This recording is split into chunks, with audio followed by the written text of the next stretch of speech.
皆さんこんにちは。株式会社サンプロです。本日はお客様のご自宅を、実際に設計をされた上條さんと一緒に、ご案内させていただきたいと思います。よろしくお願いいたします。お願いします。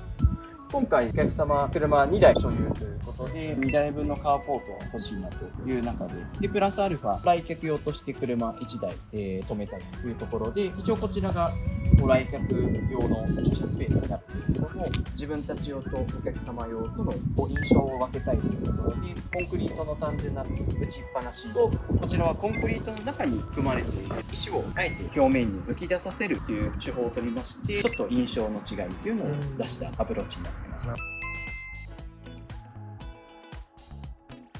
外観で一番こだわられたポイントはどこですか？今回はそのお施主様からのご要望でこの焼きすぎ黒い板を使いたいということだったので、ただ焼きすぎっていうのはどうしても和の印象の強い材料なので、お施主様の方からは和風なお家作りをしたいっていうご要望ではなかったので、なんとかこう和の印象を和らげられないかなっていう中で、少しスクエアな形にしてちょっとモダンテイストな外観作りっていうのを心がけました。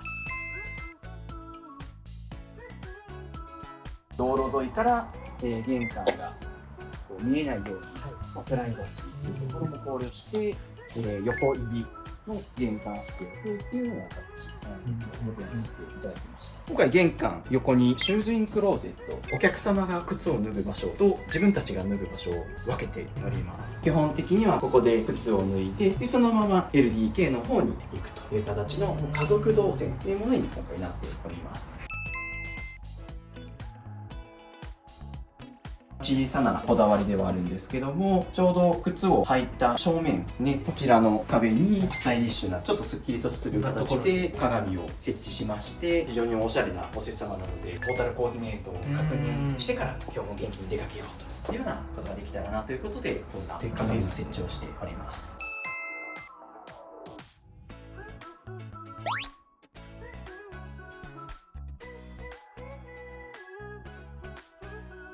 めっちゃ靴入りますね。もともと収納力があるところに、かつお客様の方で工夫をして靴を入れていただいているので、2倍靴が入っているような印象ですね。結構これでも両側 1.2 メートルずつぐらいの収納棚が設置されているので、2.4 メートル、4人家族でもご提案をさせていただく玄関収納になっております。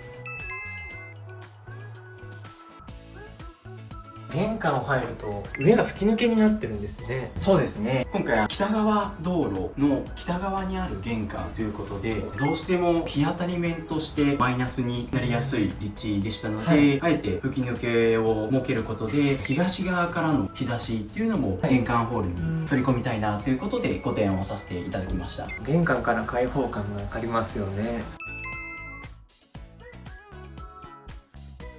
決して面積としては広い玄関スペースというわけではないんですけども、視覚的な錯覚を少しでも与えられたらなということで、上への伸び、あと正面に設置されているニッチをあえて左側の方に長く視線誘導をさせていくようにしたいということで、横長のニッチっていうのをご提案させていただきました。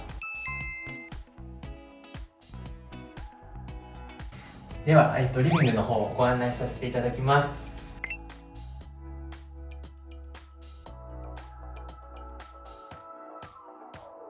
ここも吹き抜けで、こちらも吹き抜けになってるんですね。そうですね。玄関から合わせてこのうちは吹き抜けが3つあるというちょっと変わった間取りになっております。今回新築ではなくて建てられて何年ぐらい経った丸3年経ったお家ですね。リビングで一番こだわられた部分、どちらですか？この窓とこの薪ストーブのこの面、この周りっていうのは小さなこだわりではあるんですけども、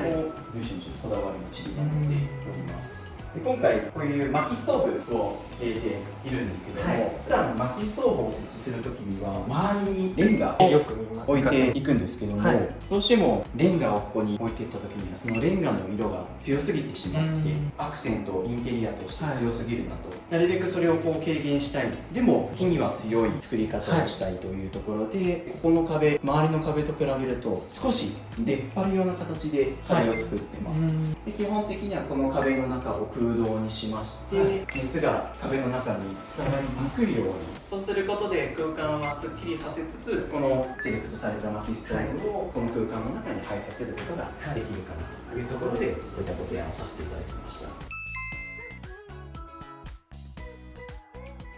ところどころにアクセントに黒が入ってるところがまたおしゃれですよね。そうですね階段のアイアンであったり、ストーブであったり。今回やっぱり外壁で焼きすぎっていう黒い材料を使っていましたので、外の印象をそのまま今度中の方にところどころに黒を入れることでこう引き込んでいきたいなということで、アイアンっていう黒を入れております。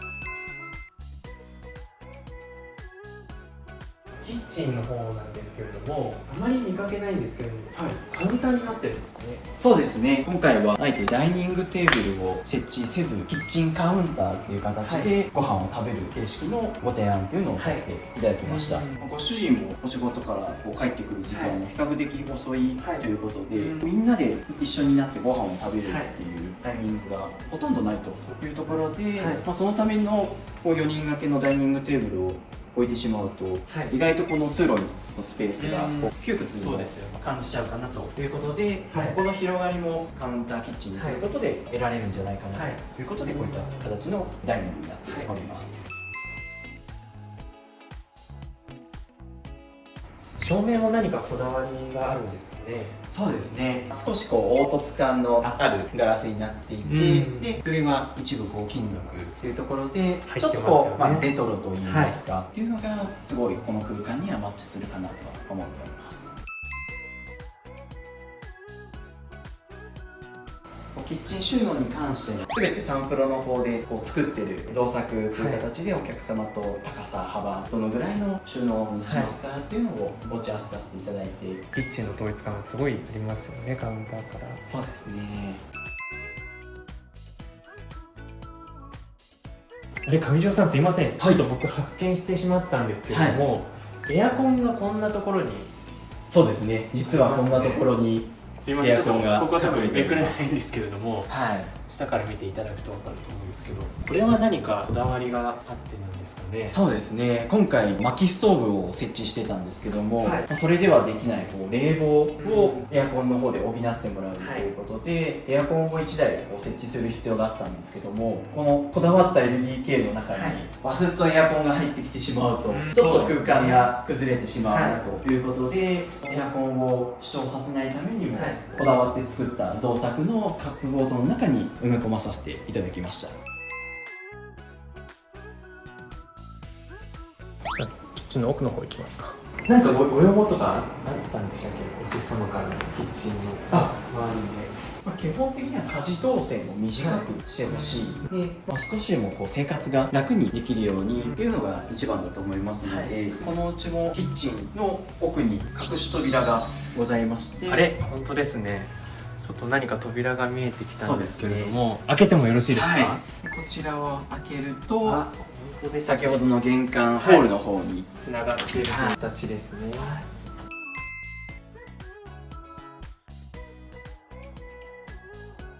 はい、今回はタカラスタンダードというメーカーのキッチンを採用してるんですけども、基本的にサンプロは絶対このメーカーのキッチンじゃないといけないですよっていうものがないので、お客様にいろんなメーカーのショールームでキッチンを見ていただいた中で、好きなテイストといいますか、ちょっとレトロな感じを出してくれる、まずこのデザインのタカラさんで、あとは放浪というところで耐久性もいいなというところも一つ、あとこういったところに食洗機がつくんですけども、こう洗い物をしながらすぐ下が開くので、っていう形ですね。よくある位置だとこの辺とかですよね。そうですね、真ん中に来ますね。このキッチンに関しては右側のすぐ洗ってしまえるという形になってますね。